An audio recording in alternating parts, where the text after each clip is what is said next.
Hello, all listeners and viewers. Most welcome to Heidegger 1845.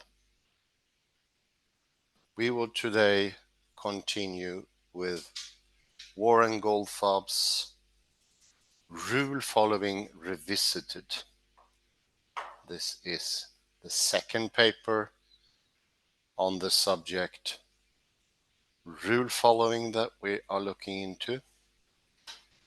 And I imagine it's also referring to the book Brideshead Revisited,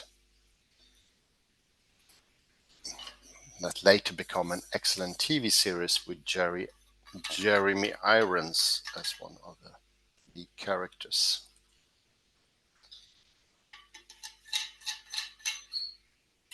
Last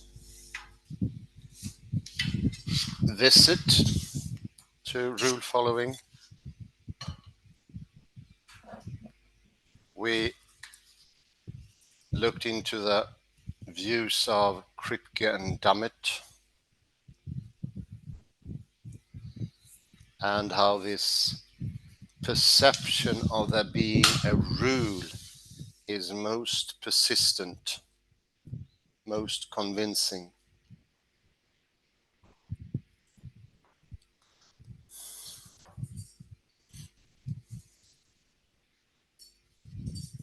And there is, I think it's so excellent, I quoted it last time, it should be printed in gold or put on the pyramids or a big stele. On page 78, we have this marvelous from paragraph 188. Here I'd like to say, first of all, your idea was that this, meaning the order, had in its own way already taken all those steps. So he's really zooming in on what is exactly this misunderstanding that we often call the transcendental or the metaphysical.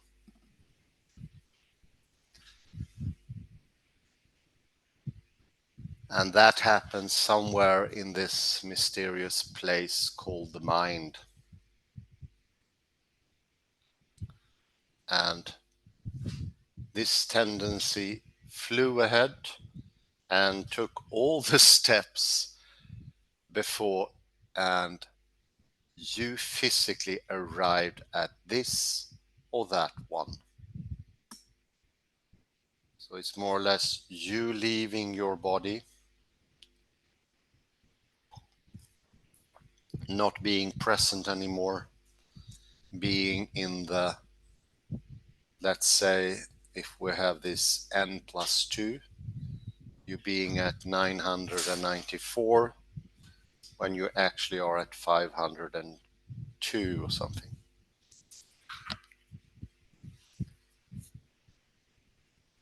You leave where you are for some other unknown place.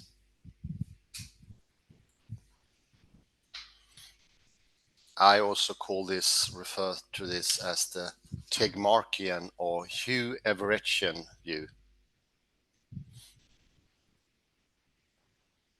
Further down on page 78, we have another one. At the very bottom, the last sentence. Without the actual actions of people engaging in what we call acting on a rule, there would be nothing about a rule that would give us anything. That, I would say, is pretty decisive. That undermines all ideas of a metaphysical fixation of everything. That is way before the fact, that does its trick, automatically in some way, so we don't have to engage in anything whatsoever.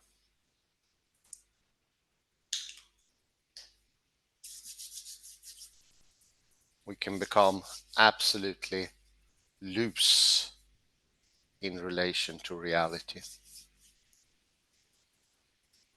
and our own existence.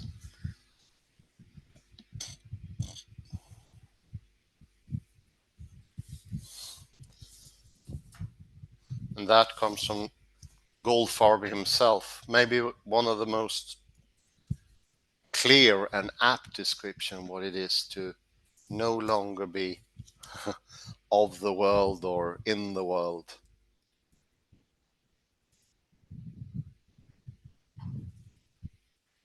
No longer engaging.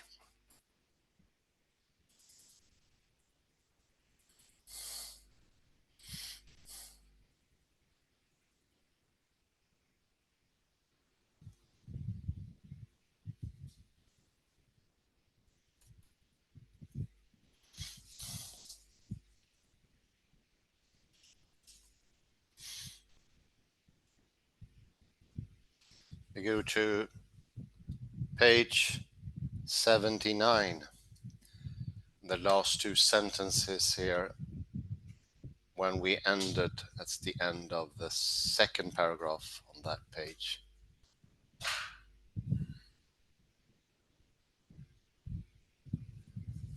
Rather, it comes from what we call following a rule, from our practices, but it is not grounded in anything. So it is what we do, our actions, our communal, cooperative, collective actions that we do together, engaging everyone, formed through the ages, centuries, millennia. Something I often refer to as Geschichte, what's really happened. All the interactions, relations, participations, involvements constitute a very big weave,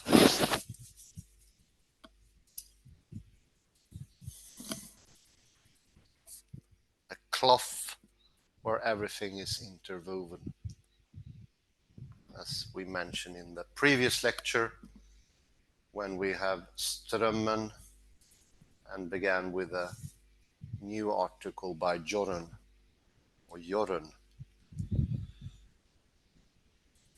we do not disappear. It doesn't mean all these interactions, doesn't mean that singularity or individuality disappear, or definition or concepts or exactness. No, it is just the opposite. It strengthens. It becomes more.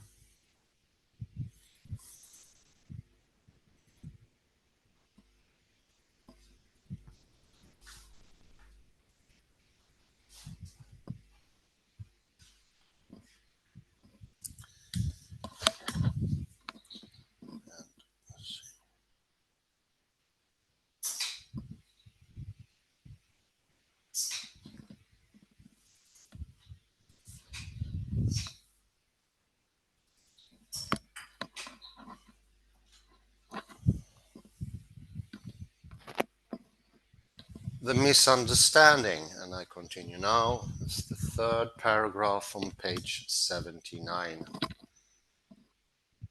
The misunderstanding that engenders the paradox. Wittgenstein goes on to say, is the odd use that is being made of the notion of the interpretation of the rule.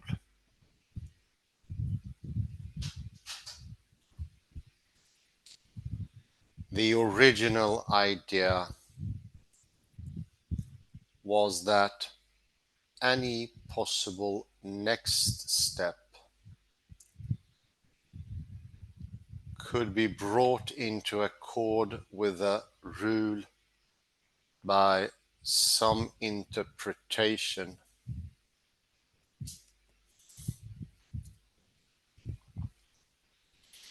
This presumably points to the need for interpretation.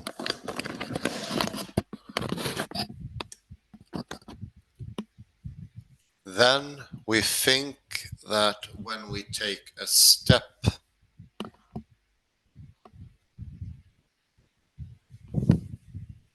this presumably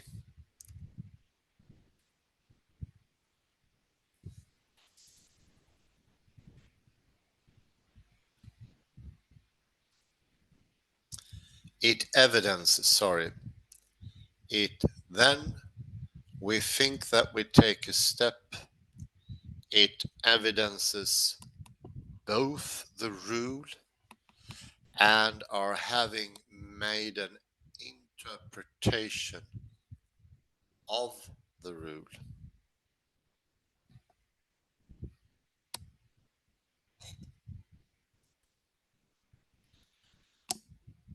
But if that is the case, then one can always raise the question of interpretation again.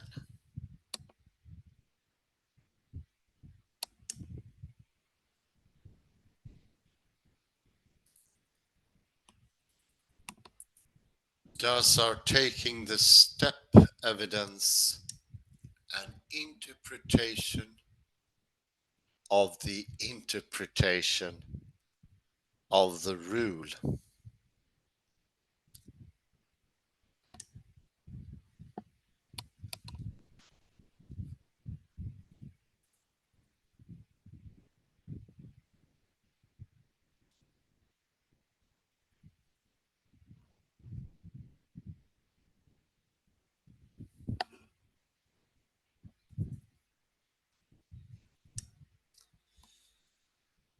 The paradox of paragraph 201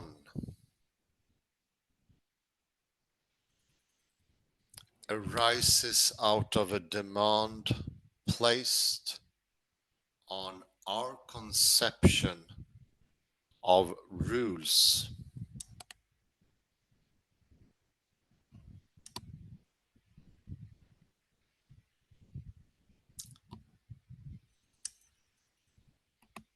The demand of operating in a vacuum,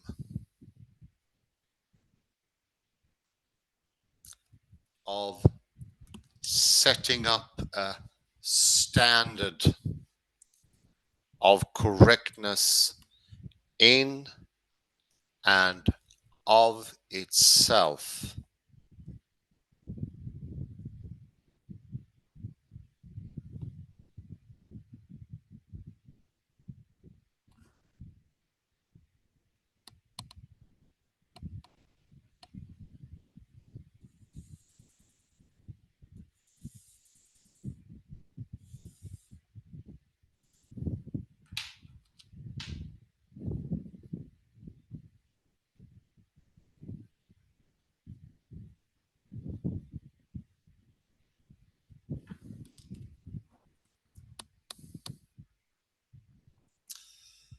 That demand is reflected in the tone of voice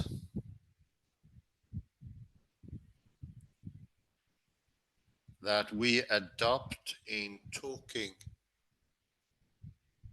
about how the rule determines how to go on.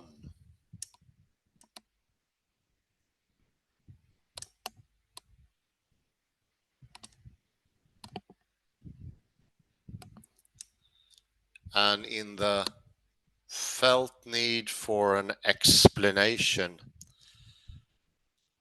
of how we go from the rule to the steps that we take in particular circumstances.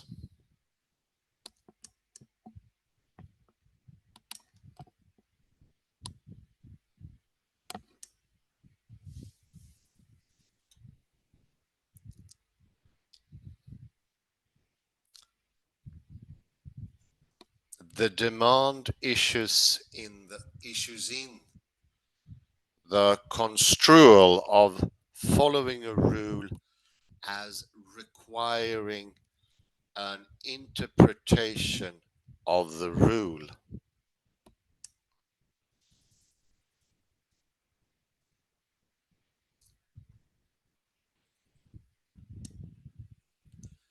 Then Wittgenstein employs his usual style of the third man argument. An interpretation will itself require interpretation, and so on ad infinitum.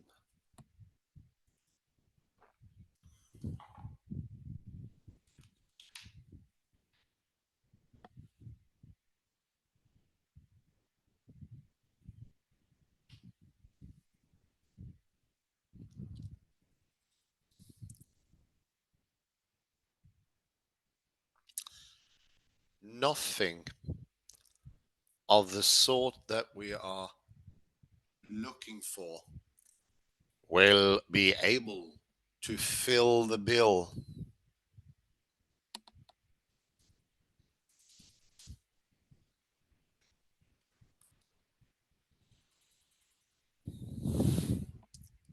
Wittgenstein wants to point to the crucial first step, that of thinking that our next application of the rule amounts to an interpretation. That is where the slippage comes in.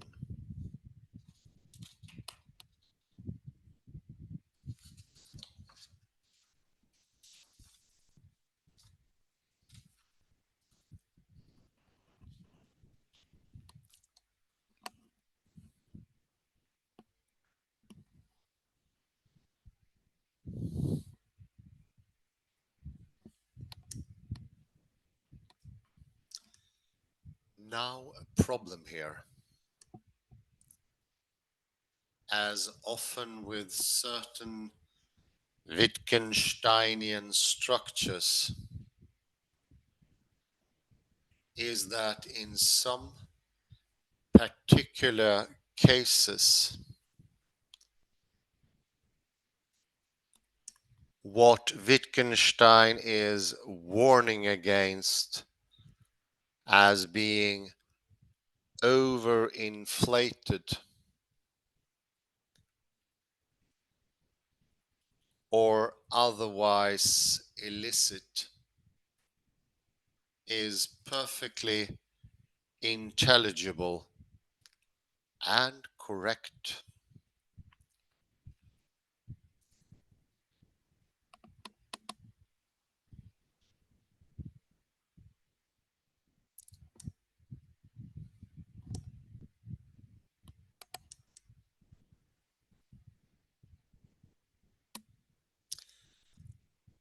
There are cases in which it is perfectly unobjectionable to say that someone interpreted the rule in a certain way, and that is why she went on in that way.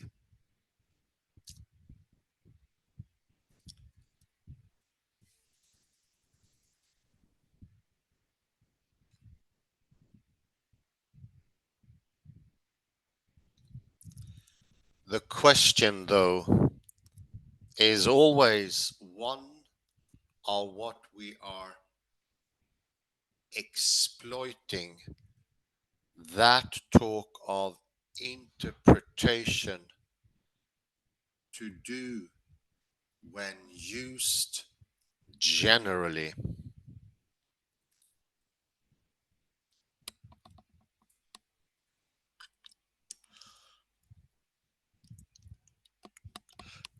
The subtlety here lies in trying to depict what it is to put the metaphysical demand on the conception of rules into this notion of interpretation.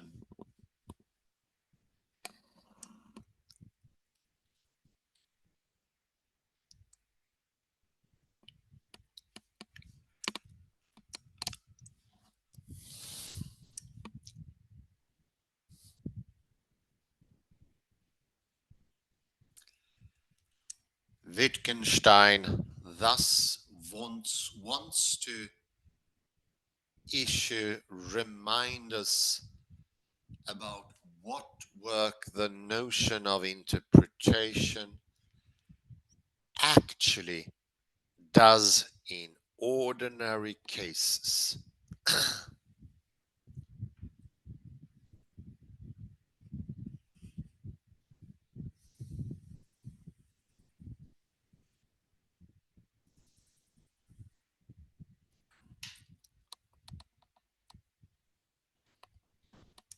So we ought to ask, when does one invoke the notion of interpretation ordinarily?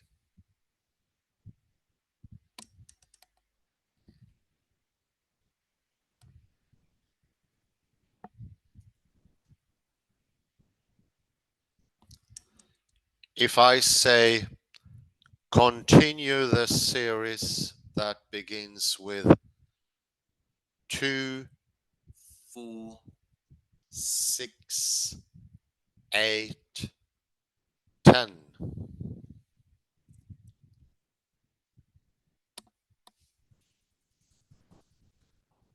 And you go on with 12, 14, 16, 18, 20.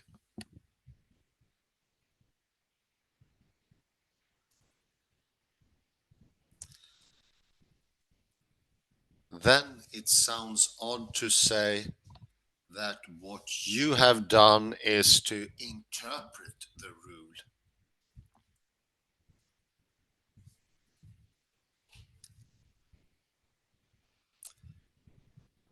But now we are to imagine the philosophical interlocutor who says,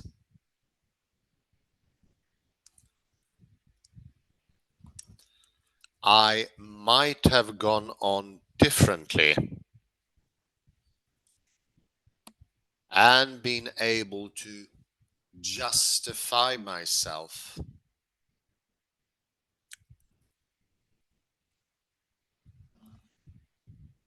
Doesn't that show that when I went on as I did in the ordinary way, I choose an interpretation?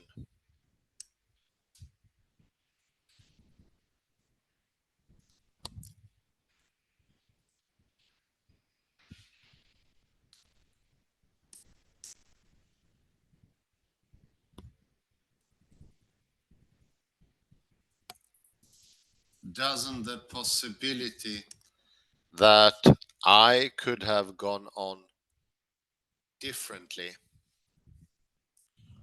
show that I must have done so.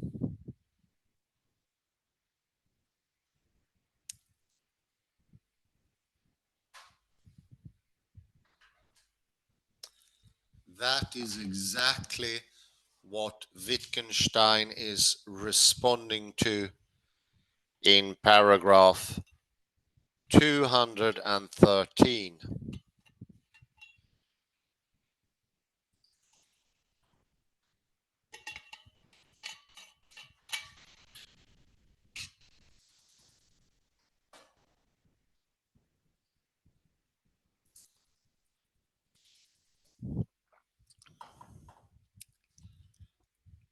But this initial segment of a series obviously admitted of various interpretation. For instance, by means of algebraic expressions. And so you must first have chosen one such interpretation.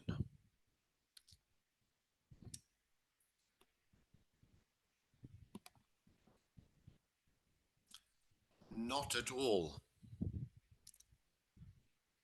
A doubt was possible in certain circumstances.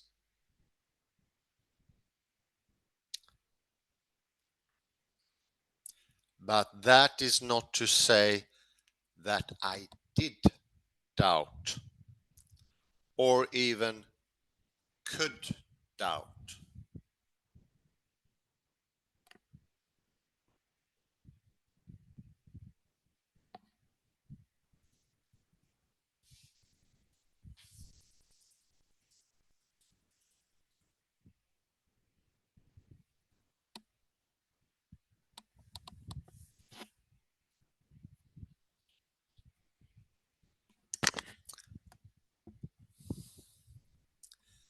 The solution is to jettison the talk of interpretation as always being operative.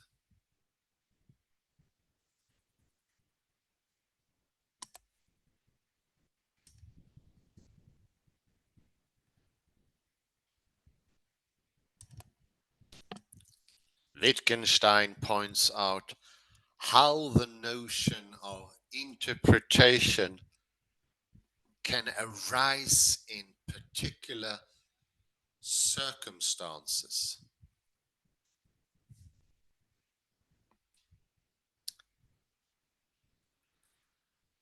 But he urges that it is a misstep to take it as always operating.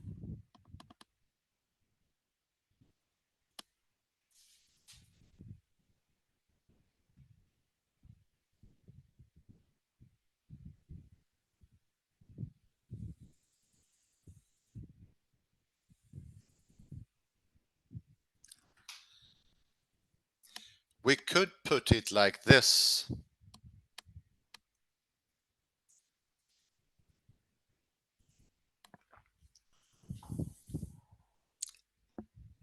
In odd cases in which there might be some confusion or unclarity, we might ask questions about how someone is interpreting a rule.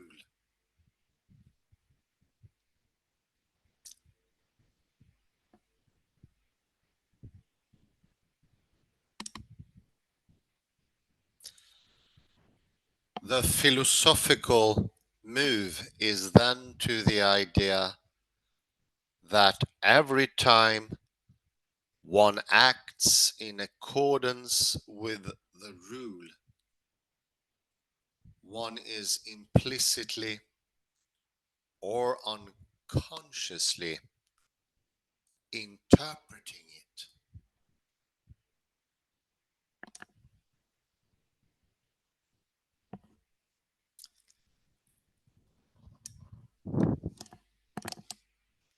But the ordinary talk about interpretation has its home only in cases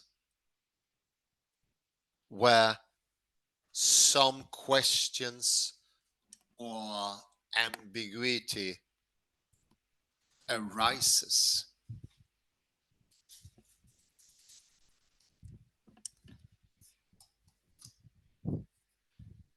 If we pay attention to the circumstances where we say that interpretation is operative,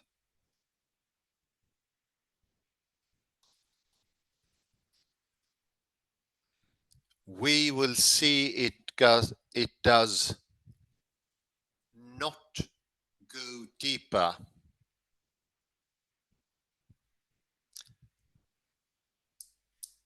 It does not connect us with some level that is determinative.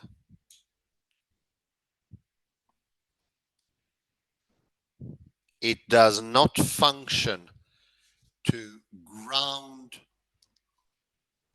the following of the rule.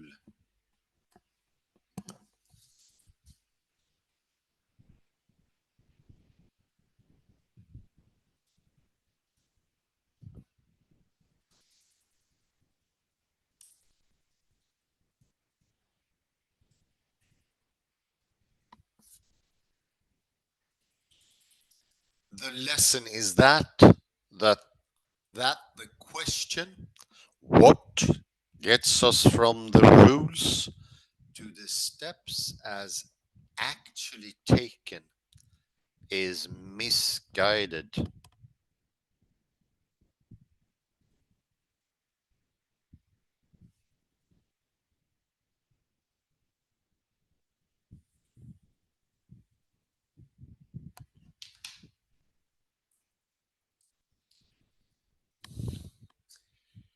If we ask, on what is our following the rule this way rather than that way based?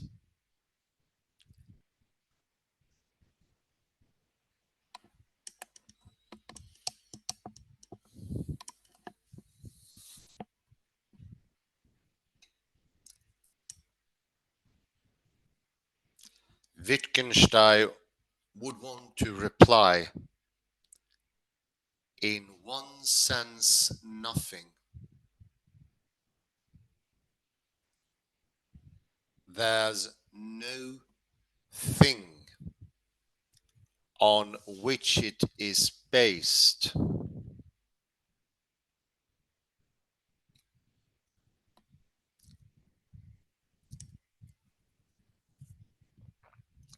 But that is not to say that it is groundless.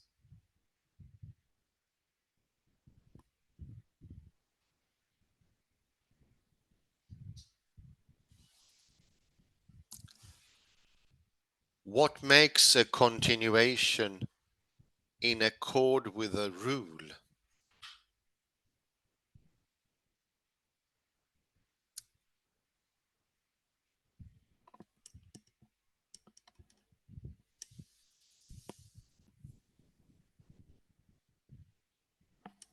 Sometimes one can respond to that question by giving an interpretation,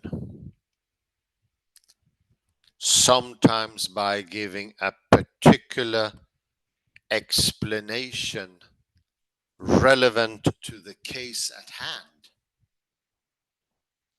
sometimes by telling you how I understand or meant the rule.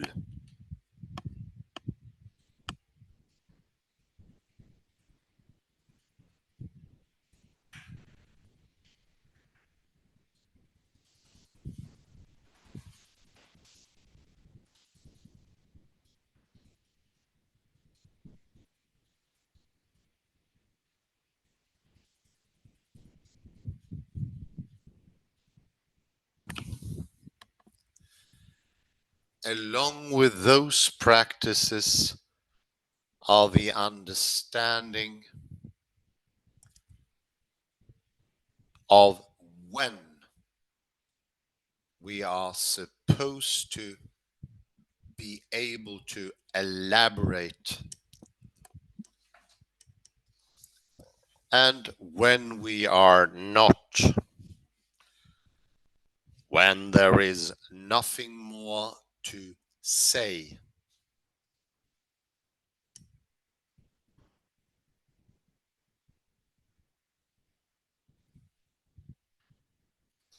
As Wittgenstein puts it at paragraph 217, once I have exhausted the justifications, I have reached bedrock and my spade is turned.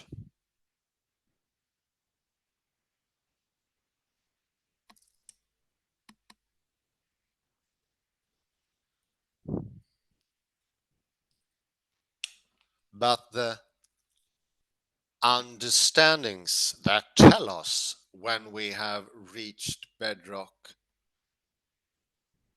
when there is no further explanation we should give, and when that is accepted, are also part of these practices.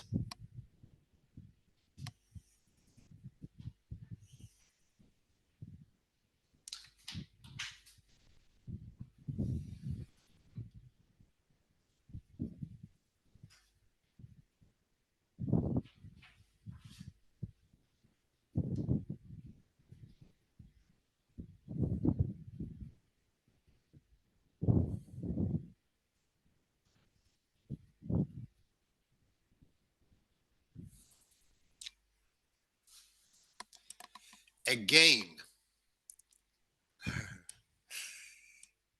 it is the picture of there being a full and final story to tell as operative in each instance that leads to the picture of interpretation as something definite and final.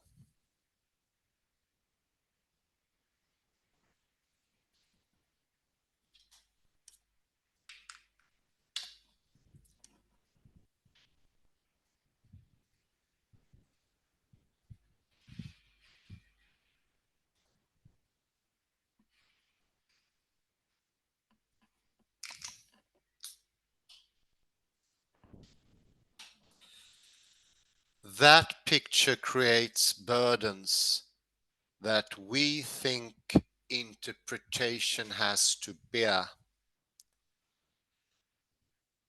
And then we see that it cannot bear them,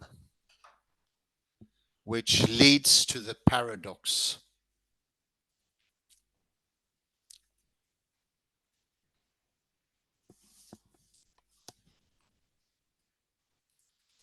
It is that diagnosis that Wittgenstein is expressing in the second paragraph of paragraph 201.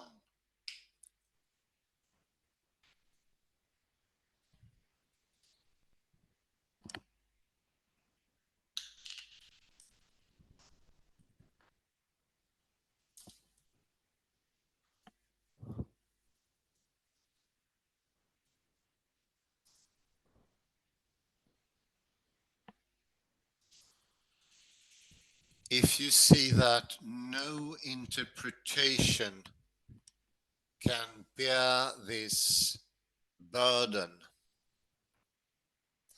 but you keep the idea that there is a full and final story to tell,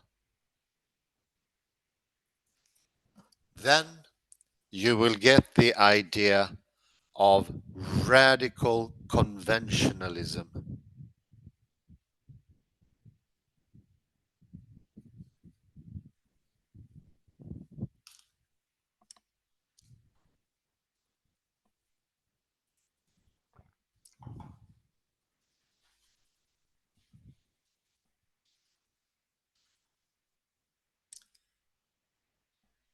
The conventionalist sees that there is no notion of interpretation that can play the decisive determinant.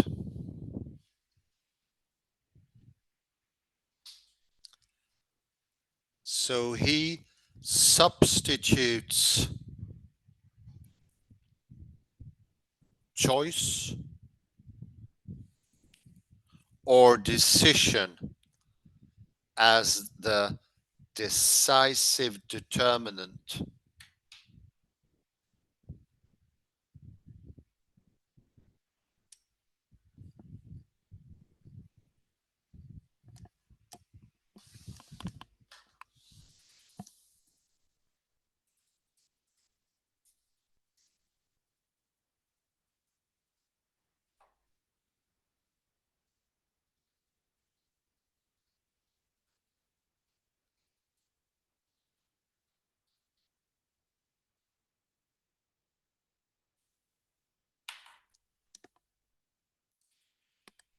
Wittgenstein is clear that this is not the right reaction.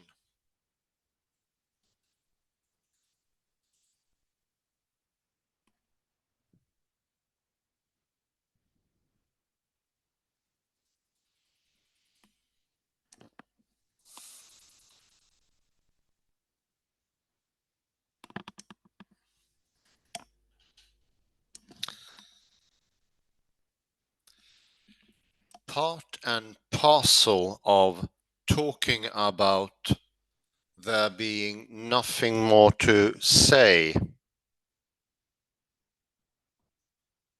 no further justification, no interpretation,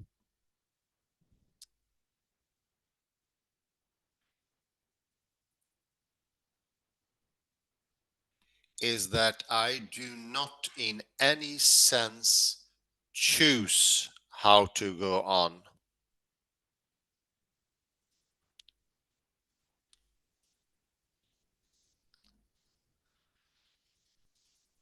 Wittgenstein is more explicit about this on page 143 of the Brown Book.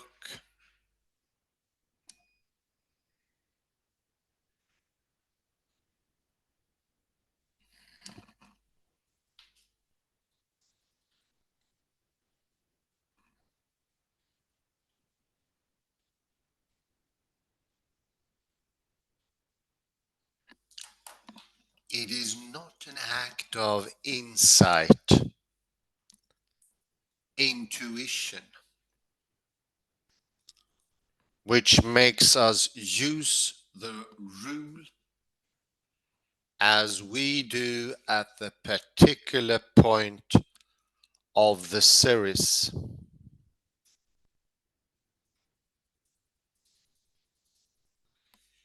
It would be less confusing to call it an act of decision, though this too is misleading. For nothing like an act of decision must take place, but possibly just an act of writing or speaking.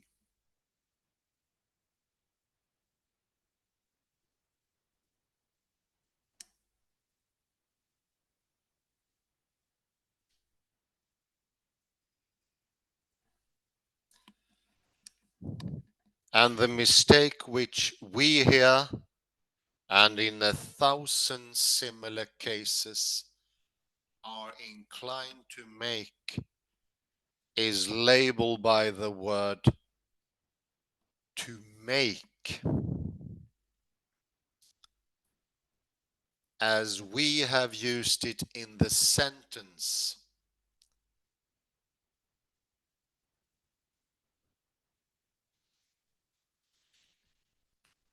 It is no act of insight which make us use the rule as we do.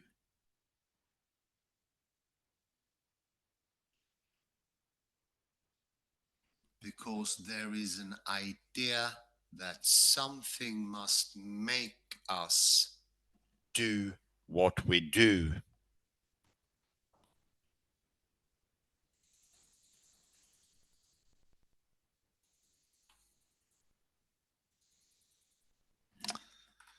So that last, I think it's a good stopping point. The Brown Book, page 143. You can make it the stopping point there.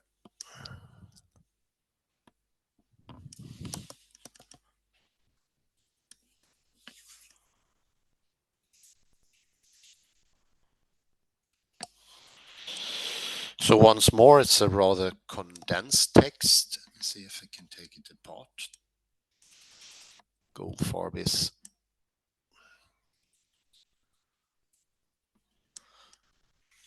really putting a lot of things into this short article, I'd say.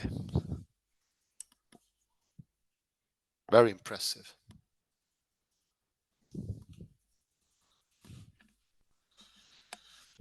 Well done, Warren. If we go to page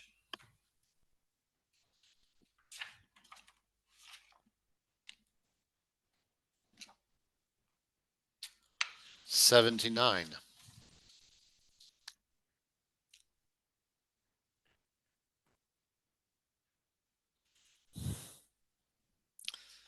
There is about paragraph 201 again, which we mentioned in the previous episode, 1843.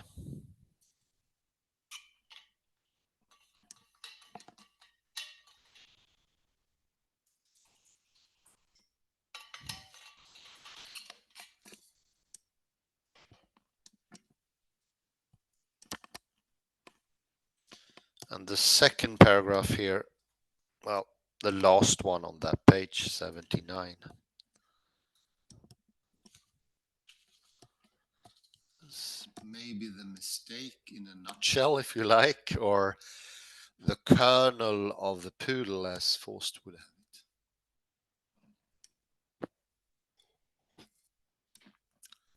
it. The paradox of paragraph 201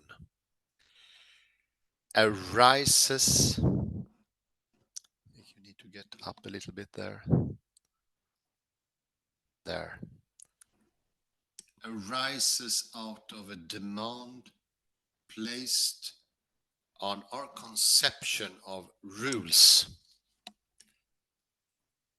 The demand of operating in a vacuum, of setting up standard of correctness in and of them of itself.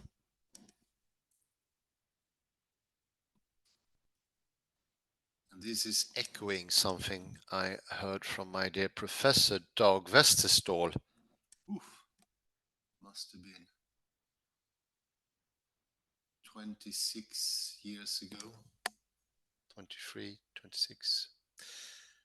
And that is that it's true by itself and by an automatic rule.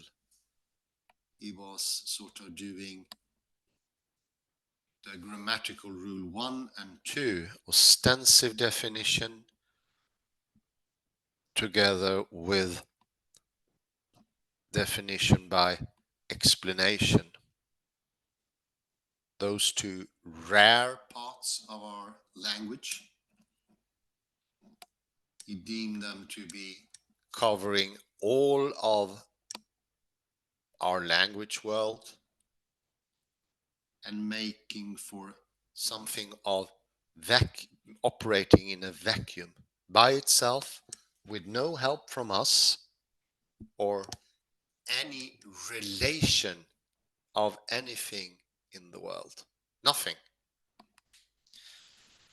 And it was actually, to be honest, one of those turning points in my thinking. We were a bit shocked. He brought it to reductio ad absurdum.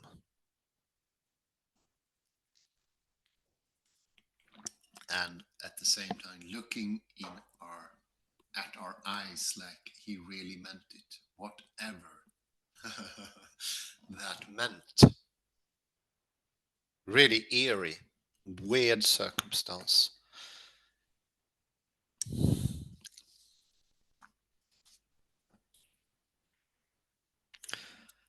If you go down a couple of lines there, sentence beginning with then. And this is a good pointer also to how to read Wittgenstein. Then Wittgenstein employs his usual style of third man argument. An interpretation will itself require interpretation, and so on ad infinitum. It never ends. So if you think you have a rule, that rule needs an interpretation, and that interpretation / rule needs another one. And this is, of course, the famous homunculus, the little figure in our head or in our inside.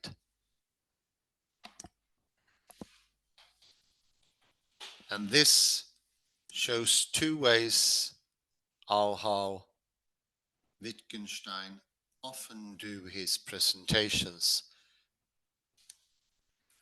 He does not argue in the conventional sense. Instead, he brings in other figures like the interlocutor, the commentator, the questioner, and here indirectly a third man that is needed. What the third man does is action. I think that is a hint to all these things needs to be done.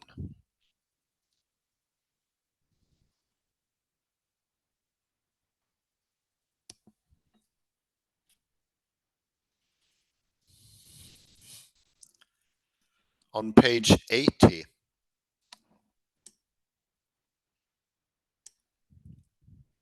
the sixth line, I think it is, 1, 2, 3, 4, 5. The question, though, is always one of what we are exploiting that talk of interpretation to do when used generally.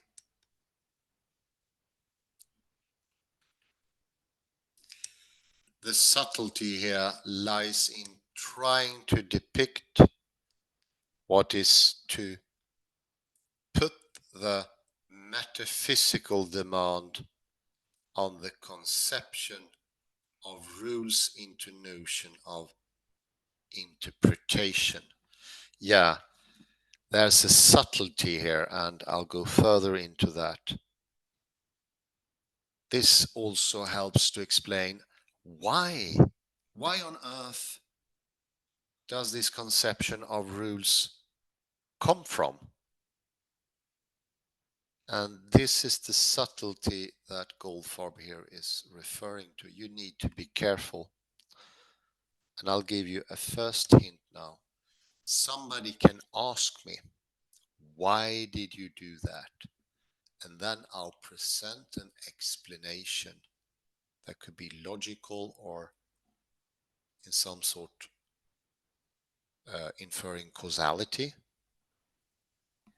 And it's by confusing that language game I have with someone else, or could be with myself even, with what is actually taking place. You could say, and this could be helpful, this is almost always true, the explanation comes afterwards. But it could come before. But that has to do with that you've been doing it so many times. You can say, tomorrow I will use this thinking to have me done this. So do remember there is a subtlety involved here. And do not, for one instance, think that they are the same. So this is helpful in understanding how we got here. And that is the reason why instead of arguing like if you may normal philosophers would do, he has this interlocutor, commentator, questioner, and so forth, and his own voice. The reason is he also wants to show why we came to the misconception. That's an important part of PI, the Brown Book, remarks on the philosophy of psychology, and so forth, etc. All of them.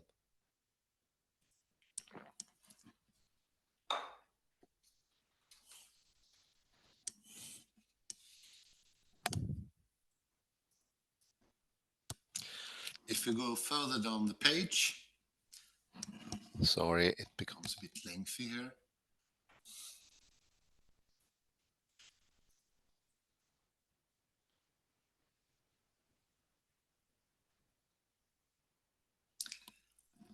And here we have the sentence that can be helpful. In the fourth paragraph, 1, 2, 3, 4, under the quote. Be good done, yeah. There we have it. Let's see here. Wittgenstein points out how the notion of interpretation can arise, as I said, in particular circumstances, while explaining how you thought or how you will think, possibly. But he urges that it is a misstep to take, it is always operating. I am not always explaining my thinking to someone else, to my colleague Kalle here, or to myself.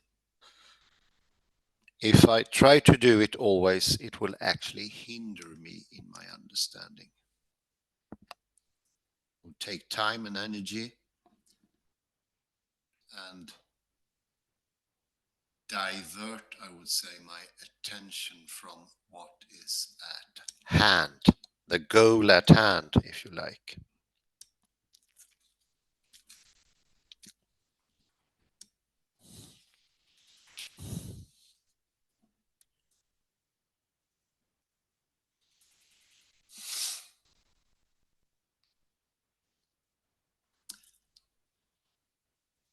And there's a statement further down about 8, 9 lines from the bottom. The lesson is that the question, what gets us from the rules to the steps as actually taken, is misguided. It's not to be answered. They are different language games, and they are different in time. One before, so to speak, and one after.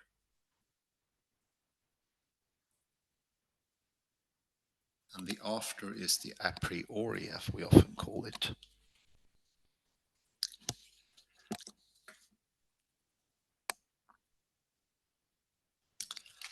We explain afterwards. It has a special purpose, but it's a different purpose. The Witz is different. Next page.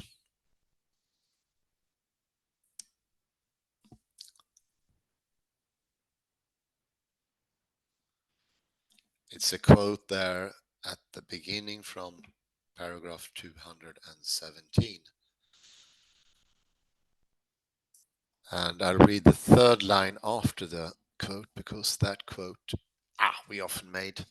But the understandings that tell us when we have reached bedrock, when there is no further explanation we should give, and when that is accepted, are also part of these practices. So you see, checking where I should give more explanation to someone, like my colleague, is also a practice. Not even that is metaphysical. Because I'd done it before. Maybe when I was little, I did it to my mother or my playmates. It's a practice as well. So not even that thing, the explanation, is metaphysical. It's a doing. It's something that we need to tell a robot to learn, as Pfeiffer would do. It's a practice as well. Actually, a big surprise when you think of it. My God, is that also practice? Yes, it is.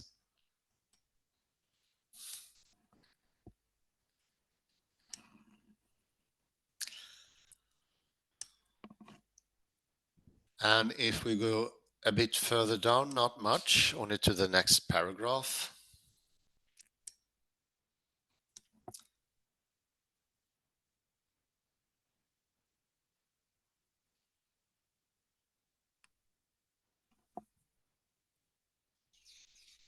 So if you see that no interpretation can bear this burden, but you keep the idea that there is and listen now, a full and final story to tell.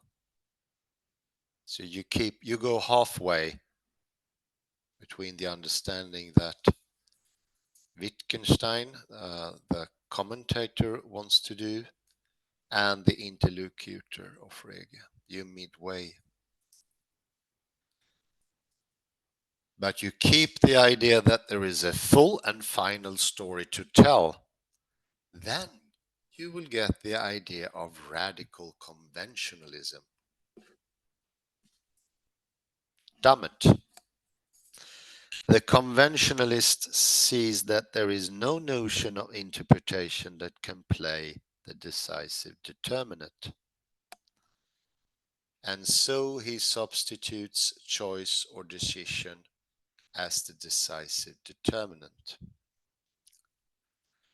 Wittgenstein is clear that this is not the right reaction. A bit exaggerated and not correct. You can say that Dummett is a postmodernist or a complete relativist, and everything is a complete choice. But that is not going the whole way, because it is not grounded, as we said earlier in 43, but neither is it groundless.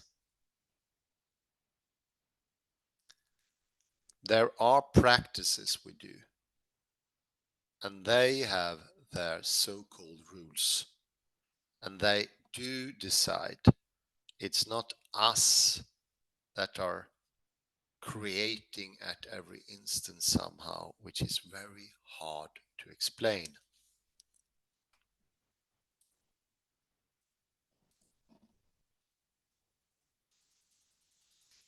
And once more, it's a big call for subtlety here. Oh my God, it's so thin. And I'll end with the last thing from the Brown Book here, the quote. The Brown Book I can recommend. Very nice read. It is no act of insight which makes us use the rule as we do, because there is an idea that something must make us do what we do. So that is a sort of invention of replacing the whole of reality with complete randomness, maybe you could say. That's my comment. It's not the best one. And everything become unregulated and absurd. And that's going halfway as Dummett and I said Kripke did as well. Kalle, please enter. Thank you.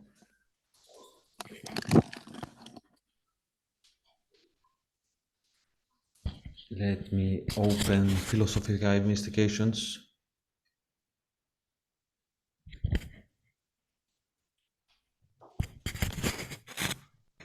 Let me go to the verse spade that Goldfarb discussed.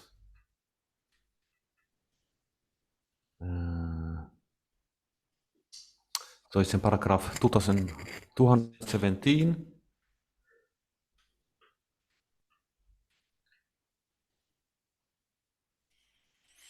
How am I able to follow a rule? If this is not a question about causes, then it is about the justification for my acting in this way in complying with the rule. Once I exhaust the justifications, I have reached bedrock and my spade is turned. Then I'm inclined to say, this is simply what I do. And let me check the German also, since we are here.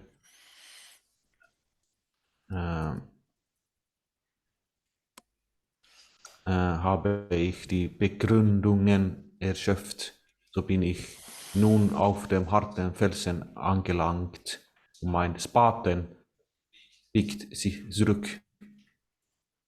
So I think this is also important. So handle ich eben. So it's about Handlung, about doing. Yeah, definitely.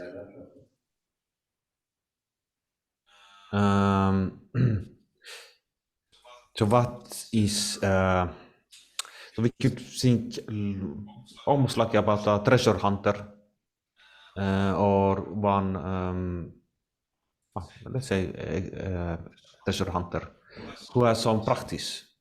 He knows where to where to put his spade. And afterwards he can give explanations. That is the justifications why he went to this place and not another place. So the point is that explanations, interpretations, justifications, speaking itself is afterwards. Yeah, so indeed, to say. yeah, definitely. So first comes action. And afterwards it looks like everything was determined from the beginning. Yeah. I'm trying to melt this phrase. I have reached bedrock and my spade is turned. It's a very nice one, isn't it?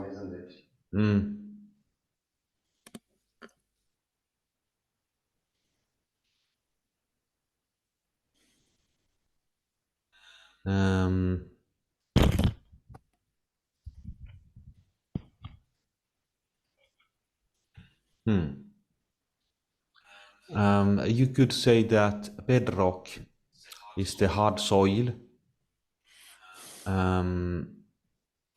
but Wittgenstein is not implying that there is a ground, so to say, No, definite ground. no. So we could say that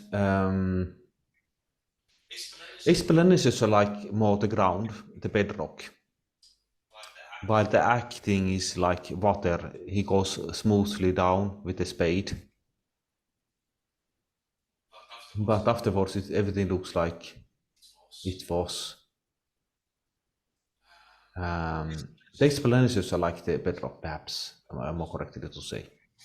I think maybe if I dare to come in here, you can think of the tennis game once more of Roger Penrose, Mm. because afterwards, like a millisecond after it happened, you have all the explanation and you have causality. Causality is something that we do. It's a different language game. It's very important, but it's not the same thing as what is happening.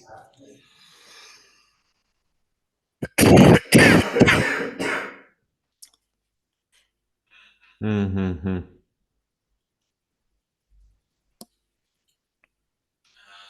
So I think that when you look for an origin, um, that's where you're looking for a bedrock that doesn't really exist. Yeah, definitely. That is the problem in a nutshell.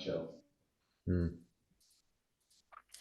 It's a misguided question, and whatever answer you get, it will lead you into problems, more decisive problems.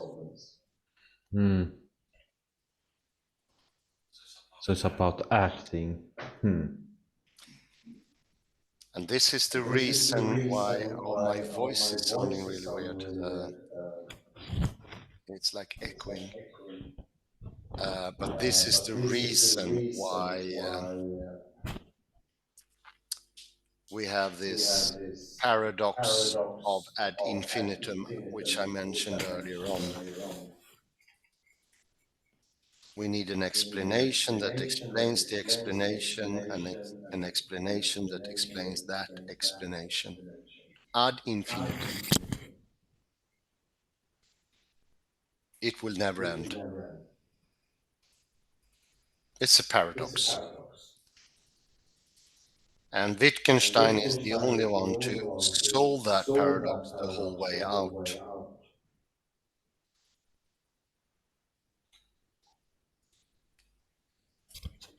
What does the expression "my spade is turned" really mean? Come again? What does the expression "my spade is turned" mean, in your opinion? Well, I say he continues to act. Mm-hmm. He puts the spade somewhere else. Mm-hmm. Mm. Okay. Mm. Indeed. Mm. So, in a nutshell, if I dare to summarize the summation, it is that he explains both the way out of these problems by both showing it's problematic, it leads to paradoxes, but also how we got there once upon a time. And the reason we got there could be that we confuse explanations with rules. And there is a family resemblance between the two language games, but they're not identical. They do not come from sameness.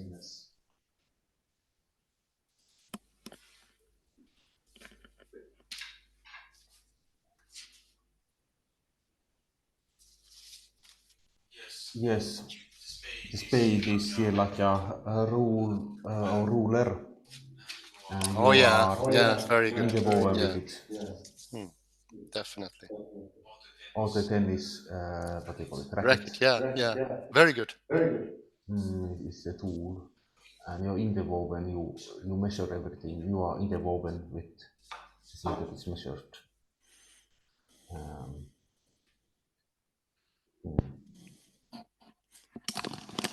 You are most definitely in the game. so if you could think this as a metaphor about the measuring problem in quantum Oh, yeah. physics. So I've been thinking more and more that Wittgenstein is very close to the realizations of quantum mechanics, especially the last couple of weeks here. There's so many things pointing to that. And he also explains what is the misunderstanding that we do with classical physics. Mm-hmm. Confuse the classical physical rules, so to speak, the laws, and say they are what made reality come true. And as I mentioned, we use Big Bang as an excuse. That's the free lunch we're not supposed to continue. Mm. So, yeah, definitely.